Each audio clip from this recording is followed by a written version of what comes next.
2024 దాదాపు పూర్తి కావస్తుంది. కొత్త సంవత్సరంతో పాటు కొత్త సినిమాల సందడి కూడా ప్రారంభమవుతుంది. అయితే 2024లో విడుదలైన 2 భారీ చిత్రాలు దేవర, పుష్ప 2 ఈ 2 చిత్రాలకి కూడా సీక్వెల్స్ ఉంటాయి అన్న విషయం ముందుగానే ప్రకటించారు మేకర్స్. అలాగే సినిమాల చివర కూడా సినిమాకి సీక్వెల్ ఉంటుంది అని చెప్పకనే చెప్పారు. ఈ నేపథ్యంలో ఈ సినిమాలో సీక్వెల్స్ ఎప్పుడు వస్తాయి అన్న విషయం ప్రస్తుతం చర్చనీయాంశంగా మారింది. దేవరా విషయానికి వస్తే మూవీ రెడీ అవ్వడానికి ఎంత టైం పట్టిందో అందరికీ తెలుసు. అలాగే పుష్ప 2 సినిమా రెడీ అవ్వడానికి 3 సంవత్సరాల పైనే పట్టింది. ఇక ఈ చిత్రాలు పూర్తయిన నేపథ్యంలో ఇటు జూనియర్ ఎన్టీఆర్, అటు అల్లు అర్జున్ తమ నెక్స్ట్ సినిమాలతో ఫుల్ బిజీగా మారబోతున్నారు. ప్రస్తుతం జూనియర్ ఎన్టీఆర్ బాలీవుడ్లో డెబ్యూ ఇవ్వడానికి సిద్ధమవుతున్నాడు. ఈ నేపథ్యంలో ఆయన నటిస్తున్న వార్ 2 మూవీతో ఫుల్ బిజీగా ఉన్నారు. ఇక దేవరాకు పుష్ప 2కి రివ్యూలు కాస్త అనుకున్న దానికంటే డల్గానే వచ్చాయి.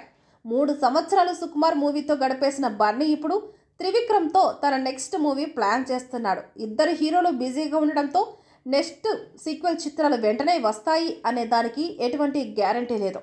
ఈ నేపథ్యంలో అసలు ఈ చిత్రాలకు సీక్వెల్ ఉంటుందా ఉండదా అన్న విషయంపై కూడా జోరుగా చర్చ జరుగుతుంది. జూనియర్ ఎన్టీఆర్ దేవరా చిత్రం క్రిటిక్స్ని పెద్దగా మెప్పించలేకపోయినా కలెక్షన్స్ పరంగా సినిమా బాగున్నప్పటికీ ఈ స్టోరీ పరంగా చాలా వీక్గా ఉంది అంటూ ఎన్నో విమర్శలు వెల్లువెత్తాయి.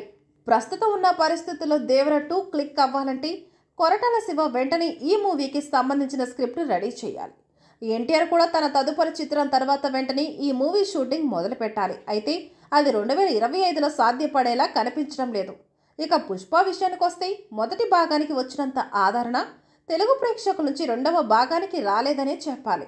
రికార్డు లెవెల్ కలెక్షన్లో దంచుకొడుతున్నప్పటికీ పుష్ప 2 సొంత ఇంట్లో ప్రేక్షకులను మెప్పించడంలో కాస్త తటపటాస్తోంది. నార్త్ బెల్ట్ వసూళ్లు బాగున్నా సౌత్లో మాత్రం సైలెంట్గానే ఉంది. ఈ నేపథ్యంలో పుష్ప 3 ఎంతవరకు సాధ్యం అనే విషయంపై కూడా చర్చలు జరుగుతున్నాయి. మొత్తానికి 2 చిత్రాలకి సీక్వెల్స్ ఉంటే 2026 లేక 2027లోనే సాధ్యపడతాయి. అప్పటి వరకు వెయిట్ చేసి చూడాల్సిందే.